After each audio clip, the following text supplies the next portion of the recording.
ಆದ್ಮೇಲೆ 25 ವರ್ಷ ಆಯಿತು. ಆ ಪ್ರಯುಕ್ತ ನಾವು ಹೃದಯವಾಹಿನಿ ರಜತ ಮಹೋತ್ಸವ ಮತ್ತು ಅನಿವಾಸಿ ಕನ್ನಡಿಗರ ಸಮ್ಮೇಳನವನ್ನ ಬೆಂಗಳೂರಿನ ರವೀಂದ್ರ ಕಲಾಶಾಲೆಯಲ್ಲಿ ಆಯೋಜಿಸಿದೆವು. ಅದು ಅತ್ಯಂತ ಯಶಸ್ವಿಯಾಗಿ ನೆರವೇರಿತು. ಆ ಕಾರಣದಿಂದಾಗಿ ನಾವು ದ್ವಿತೀಯ ಸಮ್ಮೇಳನವನ್ನ ಮಂಗಳೂರಿನಲ್ಲಿ ಆಯೋಜನೆ ಮಾಡಬೇಕಂತೇಳಿ ಉದ್ದೇಶ ಹೊಂದಿದ್ದೆವು. ಅದೇ ಪ್ರಕಾರ ನಾವೀಗ ಅಕ್ಟೋಬರ್ 9ಕ್ಕೆ ಮಂಗಳೂರು ಪುರಭವನದಲ್ಲಿ ಆಯೋಜನೆ ಮಾಡ್ತಾ ಇದ್ದೇವೆ. ಈ ಆಯೋಜನೆಯಲ್ಲಿ ನಮಗೆ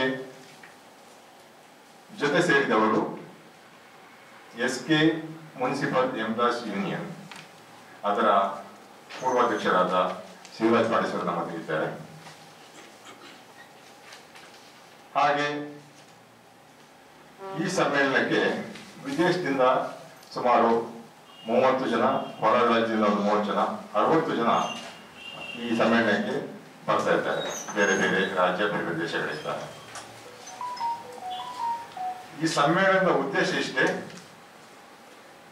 ಹೃದಯ ವಾಹಿನಿ ಬಳಗ ಸುಮಾರು 25 ವರ್ಷಗಳಿಂದ ವಿದೇಶಗಳಲ್ಲಿ ಸಮ್ಮೇಳನ ಆಯೋಜಿಸ್ತಾ ಬಂದಿದೆ.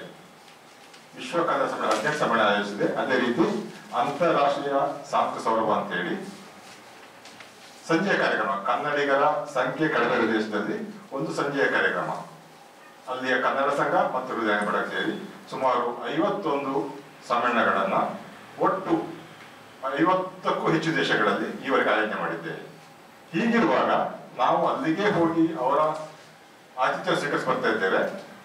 ನಾವು ಕೂಡ ಒಂದು ಅಂತಹ ಕನ್ನಡಿಗರಿಗೆ ನಾವು ಒಂದು ವೇದಿಕೆಯಿಂದ ಕರ್ನಾಟಕದಲ್ಲಿ ಯಾಕೆ ಸಿದ್ಧಪಡಿಸಬಾರ್ದು ಅಂತೇಳಿ ಆ ಉದ್ದೇಶದಿಂದ ಆರಂಭ ಮಾಡಿದ್ದೇವೆ. ಒಳ್ಳೆಯ ಸ್ಪಂದನೆ ಸಿಕ್ಕಿದೆ. ಅದೇ ರೀತಿ ಅದು ಮುಂದುವರಿತಾ ಇದೆ. ಈ ಸಮ್ಮೇಳನದ ಸರ್ವಾಧ್ಯಕ್ಷರಾಗಿ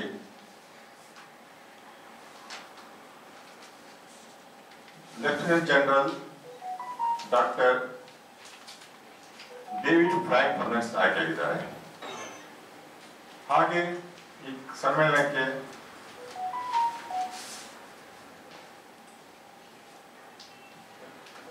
ವಿಶೇಷ ಆಮಂತ್ರಿತರಾಗಿ ಡಾಕ್ಟರ್ ಸರ್ವತಮ ಶೆಟ್ಟಿ ಅಬುದಾಬಿ ಅವರು ಪ್ರಥಮ ಸಮ್ಮೇಳನದ ಅಧ್ಯಕ್ಷರಾಗಿದ್ದರು.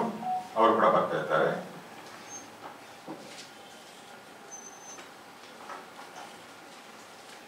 ಹಾಗೆ ಮಿತ್ರಪಾಡಿ ಜಯರಾಮ್ ರೈ ಅಬುದಾಬಿ ಅವರು ಕೂಡ ಬರ್ತಾ ಇದ್ದಾರೆ. ಇನ್ನು ಕೀನ್ಯಾ ಕನ್ನಡ ಸಂಘದ ಮಾಜಿ ಅಧ್ಯಕ್ಷರಾದ ರಾಮ್ ಕೇಶಿರು, ಹೀಗೆ ಹಲವಾರು ಅನಿವಾಸಿ ಕನ್ನಡಿಗರು ಹಾಗೂ ಹೊರ ರಾಜ್ಯದ ಕನ್ನಡಿಗರು ಸಮ್ಮೇಳನಕ್ಕೆ ಆಗಮಿಸಿದ್ದಾರೆ. ಈ ಸಮ್ಮೇಳನದಲ್ಲಿ ಹಲವಾರು ಕಾರ್ಯಕ್ರಮಗಳನ್ನು ಹಮ್ಮಿಕೊಳ್ಳಲಾಗಿದೆ. ಅದರಲ್ಲಿ ವಿಶೇಷವಾಗಿ ಪ್ರತಿಭಾ ಪುರಸ್ಕಾರ, ಗೌರವ ಪ್ರಶಸ್ತಿ ಪ್ರದಾನ ಮತ್ತು ಗೌರವ ಪುರಸ್ಕಾರ. ವಿವಿಧ ಕಲಾವಿದರು ಬರ್ತಾ ಇದ್ದಾರೆ, ಹೆಸರಾಂತ ಕಲಾವಿದರು. ಅದರಲ್ಲಿ ಮುಖ್ಯವಾಗಿ ಸರಿಗಮಪ ಫೈನಲಿಸ್ಟ್ ರೇವಣ ಸಿದ್ಧ ಅವರು ಕೂಡ ಬರ್ತಾ ಇದ್ದಾರೆ. ರೇವಣ ಸಿದ್ಧ ಫುಲಾರಿ, ಹಾಗೆ ತನುಶ್ರೀ, ಹಲವಾರು ಜನ ಬರ್ತಾ ಇದ್ದಾರೆ. ಈ ಒಟ್ಟಾರೆ ಕಾರ್ಯಕ್ರಮದ ಉದ್ದೇಶ, ನಾವು ಇಲ್ಲಿ ಒಂದು ದಿವಸ ಹೊರ ರಾಜ್ಯ ಅನಿವಾಸಿ ಕನ್ನಡಿಗರು, NRI ಕನ್ನಡಿಗಸ್ ಮತ್ತು ಹೊರ ರಾಜ್ಯ ಕನ್ನಡಿಗರನ್ನ ಒಂದು ವೇದಿಕೆಯಲ್ಲಿ ತರುವ ಉದ್ದೇಶ ಇದೆ. ಅದು ಯಶಸ್ವಿಯಾಗುವಂತೆ ನೀವು ಸಹಕಾರ ಕೊಡಬೇಕಂತ ಹೇಳ್ತಿದ್ದೇನೆ. ಈ ಕುರಿತು ನಮ್ಮ ಶಿವರಾಜ್ ಅವರು ಒಂದೆರಡು ಮಾತಾಡೋಕೆ ಕೇಳ್ತಿದ್ದಾರೆ. ಅವರು ಮಾತಾಡ್ತಾ ಇಲ್ಲ. ನಮ್ಮ ಸಮ್ಮೇಳನ ಮತ್ತು ಹೊರನಾಡಿನಿಂದ ಎಲ್ಲ ವಿದೇಶದಿಂದ ಎಲ್ಲ ಪ್ರತಿಭಾನ್ವಿತ ವ್ಯಕ್ತಿಗಳು ಬರ್ತಾ ಇದ್ದಾರೆ. ಅವರಿಗೆ ಇಲ್ಲಿ ಕರ್ನಾಟಕದಲ್ಲಿ ಒಂದು ವೇದಿಕೆಯನ್ನು ನಿರ್ಮಿಸಿ ಅಂಥವರನ್ನು ಒಂದು ಸನ್ಮಾನಿಸುವಂಥ ಕಾರ್ಯಕ್ರಮ, ದೊಡ್ಡ ಕಾರ್ಯಕ್ರಮ ಮಾಡ್ತಾ ಇದ್ದೇವೆ. ಇದಕ್ಕೆಲ್ಲ ನಿಮ್ಮೆಲ್ಲರ ಸಹಕಾರ ಬೇಕು. ಒಂದು ದಿನ ಭಾಳ ಅದ್ಭುತವಾದಂಥ ಕಾರ್ಯಕ್ರಮ. ಇನ್ವಿಟೇಷನ್ ನೋಡಿದಾಗ ಭಾಳ ಖುಷಿ ಆಗ್ತದೆ. ಎಲ್ಲ ಪ್ರತಿಭಾವಂತ ವ್ಯಕ್ತಿಗಳು ಬರ್ತಾ ಇದ್ದಾರೆ. ಅವರನ್ನು ಒಂದು ಗುರುತಿಸುವಂಥ ದೊಡ್ಡ ವೇದಿಕೆ ಇದು ಆಗಿದೆ. ಹೀಗಾಗಿ ನಿಮ್ಮೆಲ್ಲರ ಸಹಕಾರ ಬೇಕಂತೇಳಿ ನಾನು ನಿಮ್ಮಲ್ಲಿ ಕಳಕಳಿ ವಿನಂತಿ ಮಾಡಿಕೊಳ್ತೇನೆ.